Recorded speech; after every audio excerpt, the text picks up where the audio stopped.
Hi there guys, in this video I will show you how to find message request on Messenger.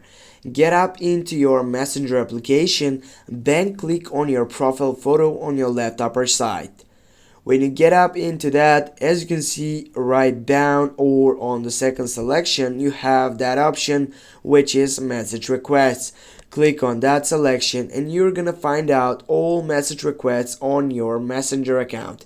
Now also you're gonna find out a spam section. If you click on it, it will say that you can decide who can message you, is open a chat for more info on what to send it. They won't know that you have seen their message until you reply. You have also on your right upper side edit option. You can, for example, select it and go delete.